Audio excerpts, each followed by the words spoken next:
Good morning, class 12. Today we are going to begin with chapter 6, and the caption of the chapter is Market Mechanism, Equilibrium Price and Quantity in a Competitive Market. Now, before you continue with the chapter, I just wanted to inform you that this would be the last chapter that we'll be taking up before your summer vacations. During your summer vacations, that is, you can go through all the chapters that are taught to you during this time and prepare yourself well, cover up all the question answers, especially those which are covering the diagram part, right? Don't repeat the repetitive part, don't take up the easy questions, the definition questions and all, which you can easily attempt. All right, so now when we come to this chapter, the caption says market mechanism, and all the terms that are discussed in this caption, you have been through all these captions, all these concepts. The first is market mechanism. You can call market mechanism as price mechanism also, and you have studied price mechanism in class 11th also. Price mechanism is basically a characteristic feature of a capitalistic economy. But when we studied types of economies, we studied that price mechanism is also working in a mixed economy, but in a restrictive form, right? Then the second term which is used over here in caption is equilibrium. Now, equilibrium is something which talks about balance of the economy, right?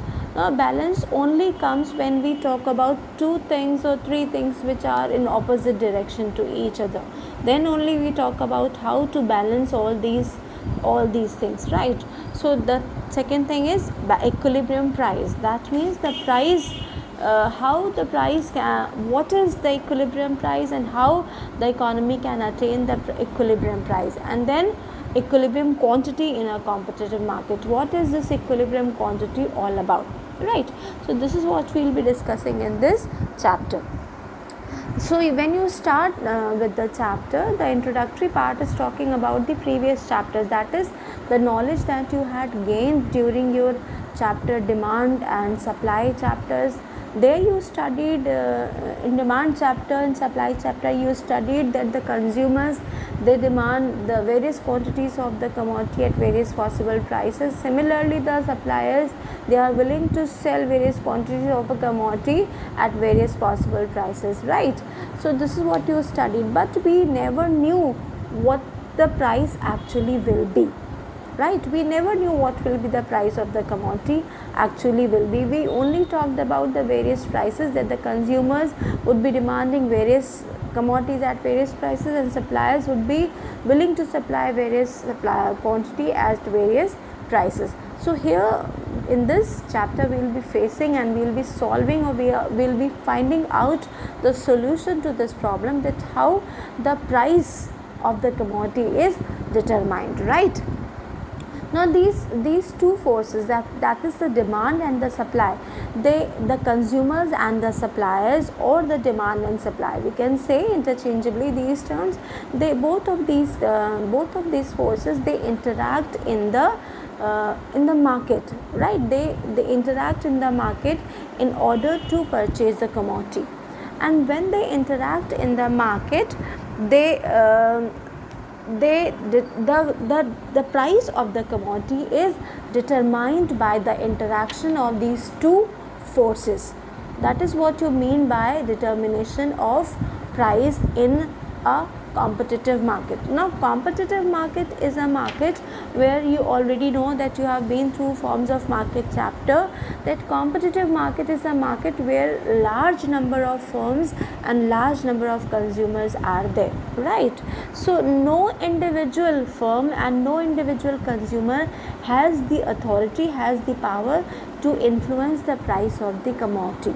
So market demand and market supply, that is the market demand of the consumers taken all together and market supply of the consumers taken all together, when they two interact with each other in the market, then the price of the commodity is determined. All right, then the determination of market price will be the subject matter of this chapter, and we will be explaining how the forces of demand and supply, they help in attaining equilibrium, right, and how the equilibrium price is determined, right. Now the first concept, that is equilibrium, is unequilibrium price. Is the equilibrium, we can say, is the situation, is the position of balance, right. Again I say balance, only we talk about balance when we see, or when we assume that there are two opposite forces which are moving in the opposite direction. So to get them together, when we get them together, there is a balance in the economy. So we can say that equilibrium is the position of balance, and it indicates a situation where the forces, those forces, that is the demand and supply, those who are working in the opposite direction, they are brought together, they are brought in balance. It may also refer to a position from where there is no tendency to change unless there is a change in the forces influencing equilibrium. No tendency to change, either for the consumer, either for the demand side, nor for the supplier, nor for the seller side, right. And so nobody wants to move away from this situation, and this situation is known as equilibrium. But they may change, they may want to change the situation if any of these two forces, that is the demand force or the supply force, if they will change, the situation of equilibrium will definitely change, right. So this is what you mean by equilibrium and equilibrium, right. Then equilibrium price is the price at which the quantity demanded is equal to quantity supplied. The price at which quantity demanded is equal to quantity supplied is equilibrium price. Again I will say equilibrium will be a situation where all three, that is the price, demand and supply, they all will be in balance, right. So the price at which quantity demanded, that by the consumer, is equal to quantity supplied, that will be the equilibrium price. Now then we come to two more things, that is equilibrium, that we have already talked, and then disequilibrium also. Equilibrium refers to a situation in which the quantity demanded of a commodity equals the quantity supplied of the commodity, as I told you, right. Then if the quantity demanded is not equal to quantity supplied, then we say that the economy or the market is in disequilibrium. Then what is equilibrium price? I told you that price at which the quantity demanded of a commodity equals the quantity supplied is known as equilibrium price. Now the price of the commodity in a market is determined, as already told to you, by the demand and supply, right. So at equilibrium, all the three, that is the price, the demand and the supply, they are together, they are in balance. So we can say that equilibrium price is the market clearing price, right. We term equilibrium price as market clearing price, that is the quantity supplied equals the quantity demanded, and there is no unsold stock at this price, all right. So this is what you mean by equilibrium, equilibrium price and equilibrium quantity and disequilibrium. Now let us see these two sides, that is the demand side and the supply side individually. Now the demand is obviously created by the consumers, those who are consuming the commodity, and they demand the commodity because they are getting satisfaction or they are getting the utility from the commodity, right. So it has, because it is giving the utility, so the consumers are prepared to pay a price for the good, right. Now the consumers has a limit, right. They want to pay a price, but they compare the price paid for the commodity according to their marginal utility, right. Because you have already studied in previous chapters that the equilibrium or the maximization of this consumer satisfaction is where mu of x is equal to price of x. So the consumers, they would like to pay as low a price. We are consumers, we can put ourselves over here. We are prepared to pay as low a price as possible. Alright, so the maximum price that we as a consumer will be ready to pay for a good must be equal to the marginal utility, right? So marginal utility is, we already know, it is the additional utility which you derive from the additional unit of a commodity, right? So this marginal utility will be setting the highest price limit of a commodity. What do you mean by that? You mean to say that the consumer would not be prepared to pay a price higher than the marginal utility of the commodity. All right. Then we come to supply side. Suppliers, they are the goods, they are supplied by the suppliers and they are aiming to earn maximum profit, right? So they would try to charge as high a price as possible. Now this is contrary to the demand side. The consumers, they are willing to pay as low a price as possible, whereas the suppliers, they try to charge as high a price as possible, and they have a minimum limit. Now they have a minimum limit of price to which they offer a good for sale. You must have been observing that you went to go to the market, the sellers, they say that isse kam mein nahi hoga, I cannot sell this commodity below this price range, right? So they have a minimum limit beyond which they cannot go down. Now this limit is because when the producers, they are producing a commodity, they incur a cost in producing the commodity, right? So therefore they must get at least that much price for the commodity which is equal to the marginal cost of production. Marginal cost means when they are producing one more unit, the cost of producing that unit of the commodity must be recovered by selling that unit of the commodity, right? So the minimum limit of a producer or a seller is the marginal cost. The maximum limit of a consumer is marginal utility, and the minimum limit of a producer or a seller is marginal cost to sell the commodity. So the consumers and the producers, they have opposite interest, if we can see over here, so far as the market price of a commodity is concerned. Now these opposite interests, they are brought together in the market through the market forces of you as a consumer and seller as a supplier, right? So the commonly agreed price between the consumer and the supplier is determined by the market forces of market demand and market supply. Therefore, equilibrium price can be considered as the commonly agreed price by the buyers and the sellers of the commodity. This equilibrium price is somehow determined between the minimum limit, that is the marginal cost of production, and maximum limit, marginal utility.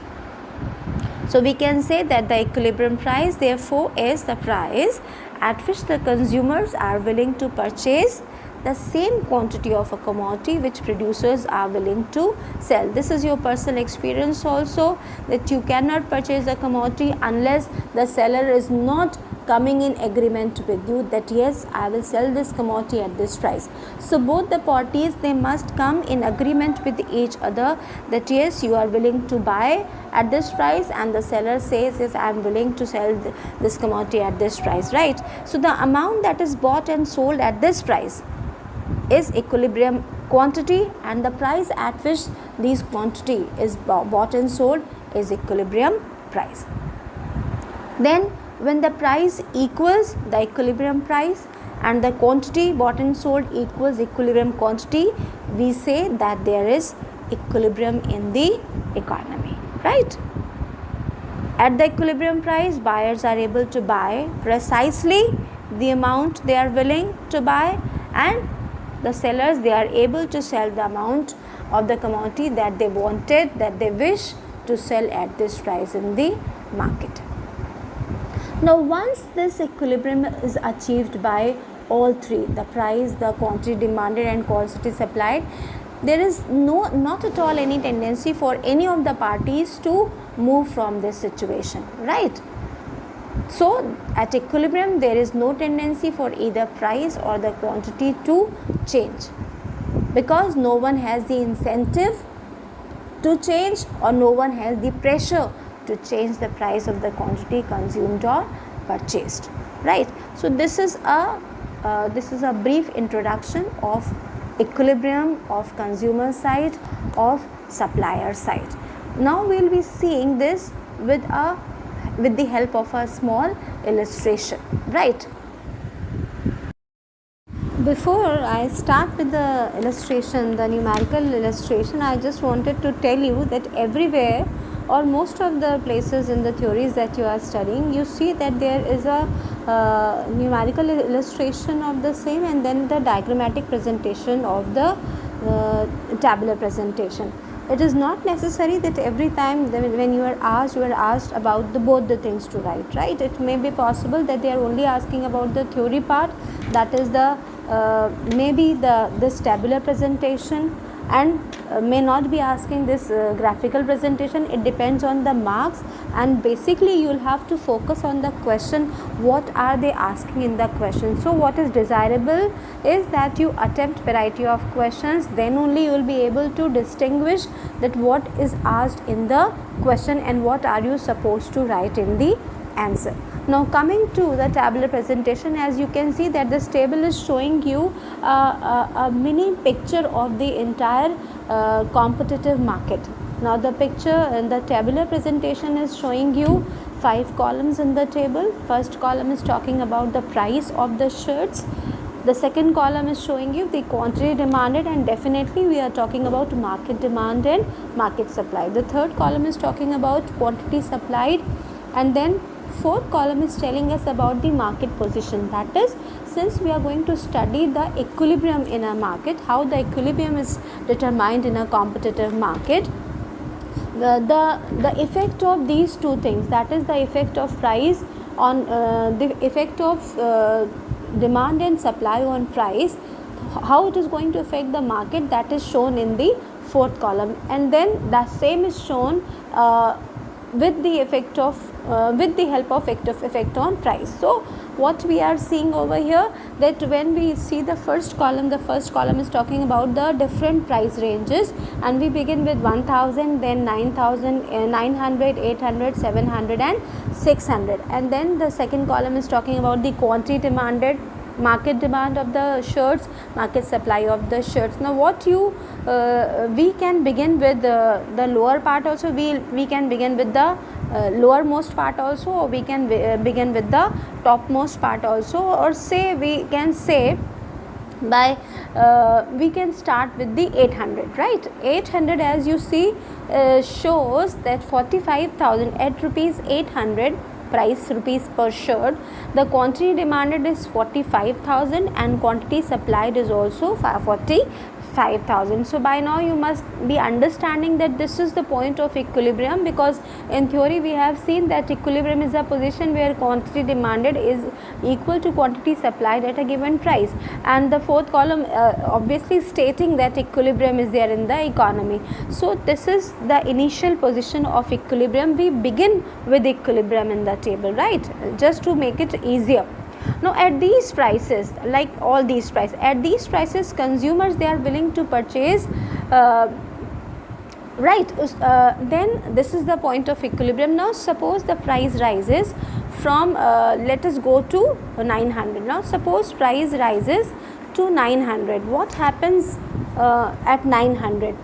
rupees 900, that means the price has increased from 800 to 900, and the result is that the quantity demanded has decreased from 45,000 to 40,000 shirts, as following the law of demand. That is, when the price rises, the demand falls, and as the supply law of supply states, when price rises, the supply rises. The supply of the shirts has increased from 45,000 to 50,000 shirts. So there is a lag of between demand and supply of equal to 10,000 shirts. That is, 40,000 shirts are being demanded and 50,000 shirts are being supplied in the market.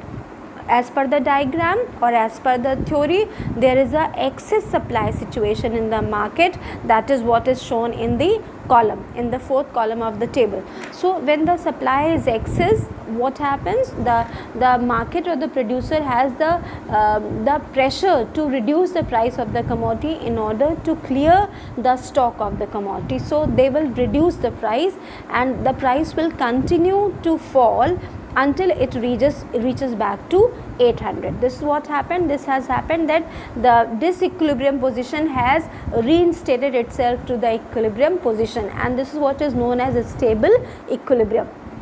If we move further, that is rupees 1,000 shirt. If 1,000 again, if the price further rises to rupees 1,000, what happens? The price, the demand further reduced to 30,000 shirt, and obviously quantity supplied has increased to 56,000 shirts. Now there is a gap of around 26,000 shirts in demand and supply. Again the situation is the same, that excess supply situation is there, and so the producer will continue to reduce the price of the commodity. The effect on price is the price will fall, and the price will continue to fall till it reaches to equilibrium, where again the quantity demanded is equal to quantity supplied. If we move to the lowermost part, or we say 600. Now when price is 600 rupees of shirt, that is less than equilibrium price, right? Now what happens over here? Since the price is very low, those consumers who were not earlier purchasing the shirts, they will also buy the shirts. So the demand for the shirts will rise very high, and it will become 70,000. Whereas the supply, the prices being so low, the suppliers will supply a smaller quantity in the market, and the supply will come down to 20,000 shirts. So there is a gap of 50. There is a shortfall of 50,000 shirts in the market. This will create a situation of excess demand, right, equal to 50,000. So because there is shortage in the market, and the consumers are more, in order to fulfill the demand of the consumers, the producers will also raise the price, and at the same time there will be a competition among the consumers to purchase the commodity, and they will bid a higher price for the same commodity. So the price, for one reason or for both the reasons, the price will continue to rise till it reaches to equilibrium, and that is rupees 800. The same follows with 700's price tag also. So what is happening over here? We can see that above 800, what is happening? There is situation of excess supply, so the prices will continue to fall, and it will reinstate itself on the equilibrium position. If we move down, what happens? Prices are so low that there is excess demand, shortage of commodity, so prices will rise. The competitors, the producers, they will also raise the price of the commodity, and the consumers, they will also have a competition amongst them, so they will also give a higher price for the same commodity. So the price will rise for one or the both reasons, and the price will come back to equilibrium. This is what you mean by reinstating of the equilibrium or a stable equilibrium. Now two things we have come over here, that is excess supply and excess demand. Now excess supply is the amount by which quantity demanded, this is excess demand, exceeds the quantity supplied is called excess demand. Alright, I repeat myself, the amount by which quantity demanded exceeds the quantity supplied is called excess demand. That is what you can see in the last, that is the fourth and fifth, 700 range and 600 price range.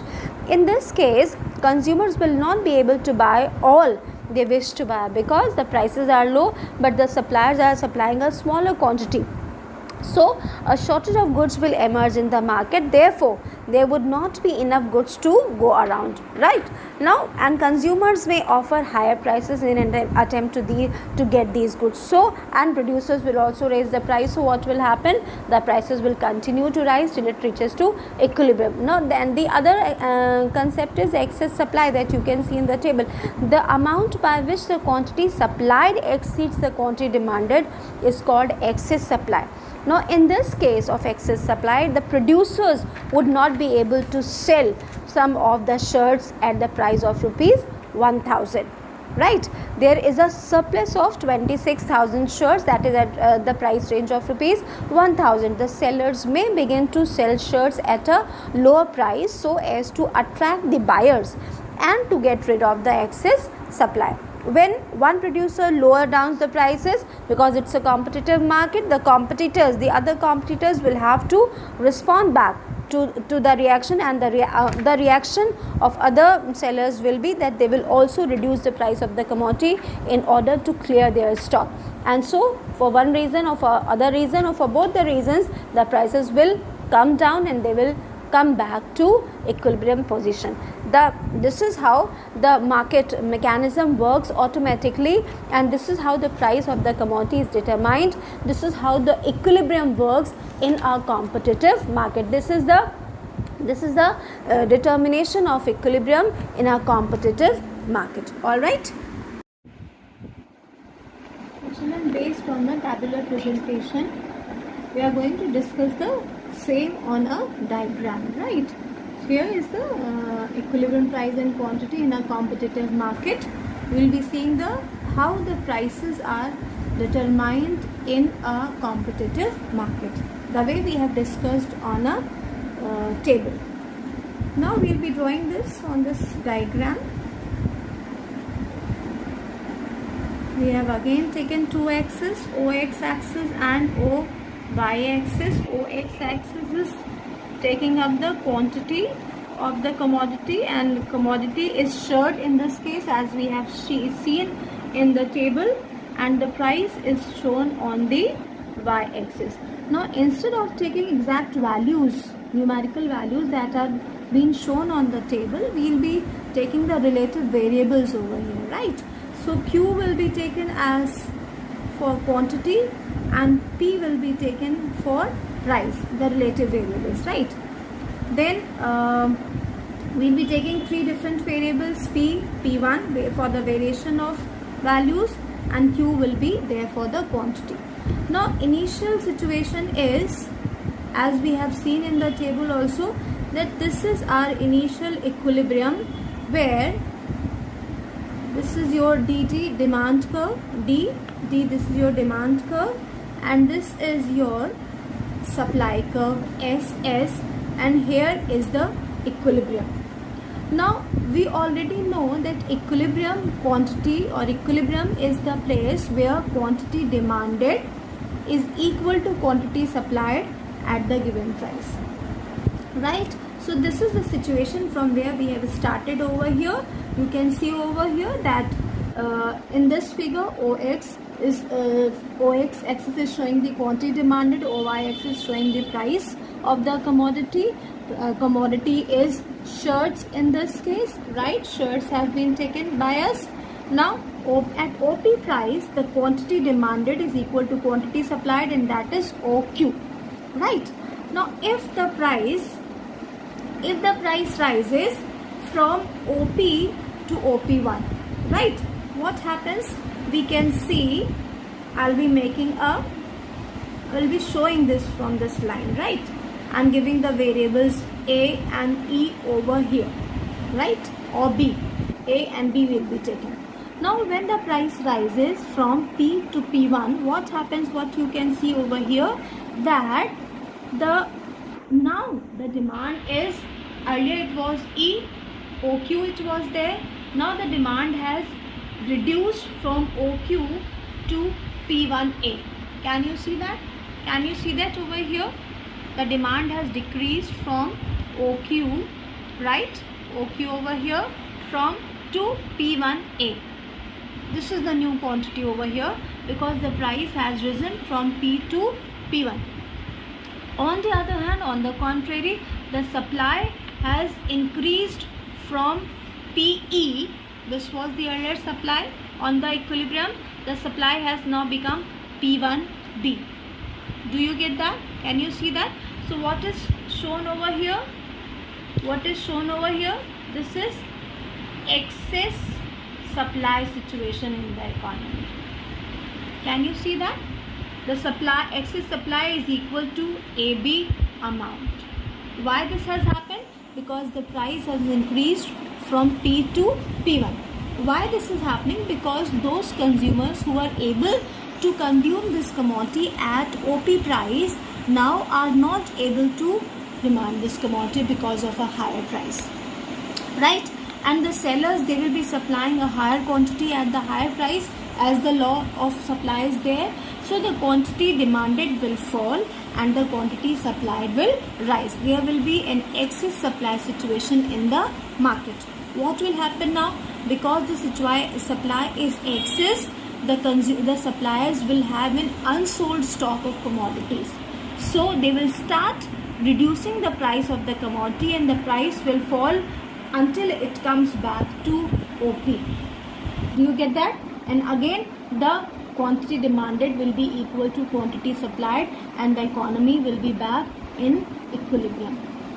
Do you get this situation? And this is what you mean by equilibrium point E is here, where the demand curve intersects the supply curve, right? This is the reinstation of equilibrium from here to here. Similarly, if we talk about P2, now again what happens, we can see if the price falls from P to P2, we again draw a line over here. Now what happens, we can again give variables over here K and L, right? Now what is happening over here? What you see, that when price falls from P to P2, we'll be precise over here. Now the quantity demanded increases. Earlier it was OQ, it increased from P2 from OQ to P2L. Can you see this? This is our demand curve. The quantity demanded increased because of the fallen price. Quantity demanded increased from P2 OQ to P2L, right? And quantity supplied decreased from OQ to P2K. As you can see over here, the slope of the demand supply curve, right? What is happening over here? That there is excess demand in the economy. Excess demand equal to KL amount, right? Now this excess demand will, what happen? The suppliers will have a shortage of the commodity because those consumers who were not able to consume this commodity have started to demand this commodity. So there is, right? Now they will demand, but the suppliers will be supplying lesser amount because of a fallen price. So there is shortage in the market. This will create a excess demand situation. Now the producers has limited stock. They will start raising the price of the commodity. They will start increasing the price of the commodity and the price will continue to rise until it reaches again to OP, and that is equilibrium price. Alright, so just recap is there. This is our OX quantity, right? OX is the quantity axis, OY is the price axis. This is our demand curve DD. This is our supply curve SS, and this is our equilibrium E. Alright, equilibrium is the point where quantity demanded is equal to quantity supplied. Now when the price, it was at OP price, OP was the quantity, this was the equilibrium quantity, right? When the price rises from P to P1, the quantity that is demanded decreased from OQ or P1E to P1A, right? Do you get that? Is that clear? And the quantity supplied increased from OQ to P1B. Do you get that?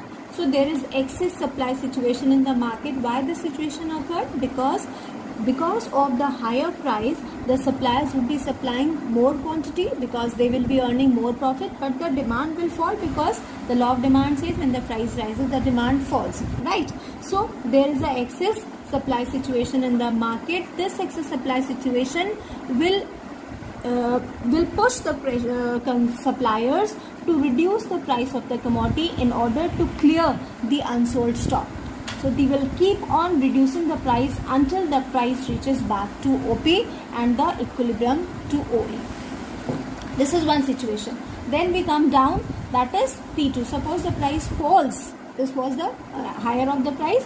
When the price falls from P to P2, what happens again? What we see now, the quantity that was earlier OQ has increased from OQ to P2L, right? And the quantity supplied had decreased from OQ to P2K. Why does happen? Because at a lower price the supply will fall and the demand will rise. Why this is happening? Because earlier those consumers who were not able to consume this commodity have started to demand this commodity again. So there is excess demand situation in the economy. You can see over here equal to KL amount, right? Can you see KL? Is it visible? Now equal to KL amount. So since there is excess demand, the producer will start raising the price of the commodity in order, because of the pressure of the increased demand. The price will rise until it again reaches to OP or OE, PE, right? So this is the reinstate of the equilibrium. To this we term as, this is a stable equilibrium. This is what is known as a stable equilibrium, and a stable equilibrium is the one which, if displaced due to some small disturbances, brings forces in operation which restore the initial equilibrium position. So what we see, that this is a stable equilibrium situation, and it is stable because the forces, suppose price is over, that force over here, the forces in operation, if they disturb this equilibrium situation, they gets back it over here. That is why it is termed as a stable equilibrium, right? Now, so what we can say, that we can see over here that all this discussion that the price of a commodity is determined by the forces of market demand and market supply. This is what we have come to a conclusion over here. Now it should be remembered that it is neither demand nor supply individually is responsible for the change in equilibrium. When both of them they change automatically, right? When the price changes, they both change, right? So when both the demand and the supply they change, then the equilibrium will shift, right? So just as both the upper and we can term it in Marshall's words, that just as both the upper and the lower blades of a scissor are necessary to cut a piece of cloth, similarly both the forces of demand and supply are essential to determine the price of a commodity, right? Now in a competitive market, because we know that competitive market is the market where large number of buyers and sellers are there. So in a competitive market, the actual price tends to be equilibrium price, right? This is what we have seen. So we say it is a stable equilibrium, right? Now where at which demand equals the supply, this is called demand, and this entire thing is called demand and supply model. Now what this model says is that when a market is out of equilibrium, when the equilibrium is disturbed, right, there are expected forces of change so as to take the market towards equilibrium through what Marshall called the process of haggling and baggling.